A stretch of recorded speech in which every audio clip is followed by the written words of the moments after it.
So I finally watched Our Oceans on Netflix, which is a natural history series that's produced by the same people that did Planet Earth, Our Planet, those kind of series, and it's narrated by Barack Obama. And I can say that as much as I'm late to the series, this series is very good and definitely worth watching. So I'm not going to do episode reviews for this. I just thought I'd do one because I binged it and talk about some of the things that stood out to me the most. This series chronicles the world's oceans. It's got 5 episodes, each dealing with a different ocean: the Pacific, the Indian, the Atlantic, the Arctic, and the Southern, with a different kind of cast of characters in each ocean. Although some animals do pop up in multiple episodes.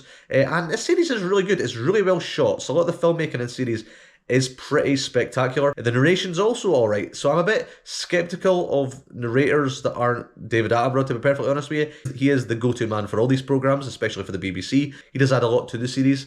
I think narration can make or break a series. I've watched programmes before with great footage, great filmmaking, and the narration is just a little bit cheesy, and it does undercut it. I think Barack Obama does a pretty good job here. He also did a good job in that National Park series he did, also with Netflix. He does overcut it a little bit with some of his lines, where he's saying stuff like, "This clownfish lives on an anemone at the drop-off, but he's got some big ideas."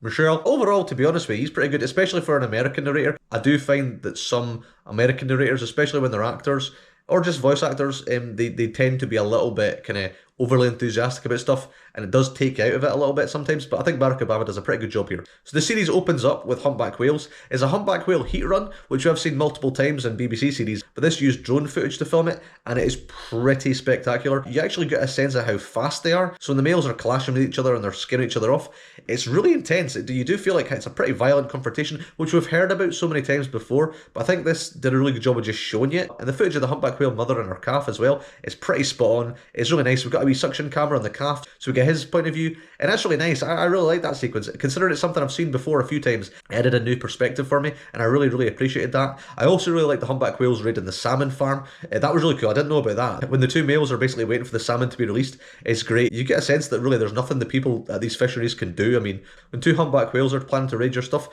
there's really nothing you can do. It was one of the more fun sequences from the series. The sequence with the seals and the great white sharks was also great. Very well filmed. I really liked the filmmaking. But it was ultimately something I'd seen before in Planet Earth 3 with them mobbing the great white shark. So the shark left, I was kind of like, okay, that's kind of that. It looked nice, but nothing new. But then an elephant seal turned up and I was like, okay, this is weird, cool. Didn't know elephant seals popped up that far north, but sure. And the music was kind of ominous, and I was just like, it's just an elephant seal. I mean, yeah, sure, they're aggressive to one another, but they'll probably just leave the seals alone. And then it just went for a seal pup and just killed it. And I was like, what the hell? I didn't know that happened. Turns out this seal is quite famous. So his name is Buffle, and he turns up in the South African coast every year, apparently. And he kills fur seal pups to chew on them. He doesn't actually eat them. The show did make it out like he was eating them. But no, he just chews on them essentially like gum. Which is still pretty horrific. And him going after the pups as well was horrific and also just really surprising. It's nothing I'd seen before. It's nothing I knew about. I even Googled it afterwards. And outside of newspaper articles about Buffle, there's no evidence that this happened. There's no articles published about it. No one's talking about this. It's something I just didn't know about, and I found really interesting. So yeah, I really like that. I also really like the bit where the octopus is shooting fish with little pebbles that it manages to hold in its siphon by blowing air in and shooting out like a gun, essentially. Again, that's something that was really surprising as well. Didn't know about that. I mean, octopus has been really clever and doing stuff like this isn't surprising in itself, but just this particular thing is something I hadn't seen before. So that was really cool. I really liked that. I also liked the environmental message this series had. It didn't commit to it so much as like the BBC series would. It talks about fisheries and everything. It talks about climate change, obviously the melting ice. The bits with the polar bear cub is pretty sad. The penguins as well, the emperor penguins go to their colony. But the fact that there's loads of cracks where there wasn't before is kind of worrying, and they don't really know how to deal with them. Obviously, that's just going to get worse as time goes on. That was really good. I think that did a pretty good job. I think the best part of the series, though, for me, was the orcas wave washing the seals.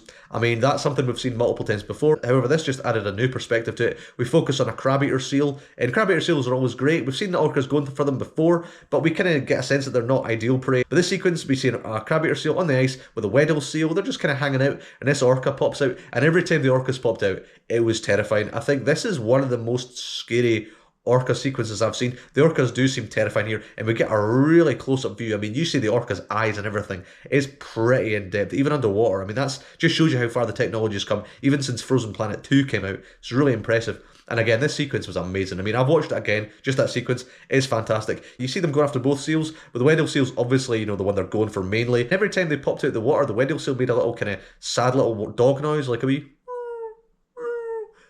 I was really sad. I was like, oh, that poor Weddell seal. And obviously the Weddell seal's, he's not making it. The Weddell seal knows that. He keeps jumping on top of the crab eater seal just for safety. You just feel for it. And obviously when it gets taken out of the water, it's really sad. But the orcas aren't done yet. They're still going after this crab eater seal, and that's where it just gets so intense. I mean, every time the crab eater seal manages to escape them, gets at another bit of ice, they just move the ice out and make these little subwaves to break it up. And it keeps getting away several times. I mean, the drone footage as well is spectacular here. This was really, really helped by drone footage. Really made a difference here. And again, by the end of the sequence, you just know there's nowhere else for it to go. The crab eater seal is absolutely knackered. You just think it's going, and you're really on its side as well. I mean, the orcas are going to have to go hungry if they don't get the seal, but still, you're just like, no, I want this. I want the seal to survive, and I think the guys filming it also wanted it to survive. I've watched the behind the scenes bit about it, really good stuff. But the orcas, thankfully, are also knackered, so they can't wash it off the ice anymore. And it's a really good bit of footage where the orca just rises out the water one last time to look at the crab eater seal. It's definitely made to be more emotional than it is, but it makes out like there's respect between the two species, which obviously there isn't. But the footage does lend itself to that notion, and it's just really good. Again, I've really felt for the seal and the orcas as well. I mean, yeah, as much as they were the baddies and they were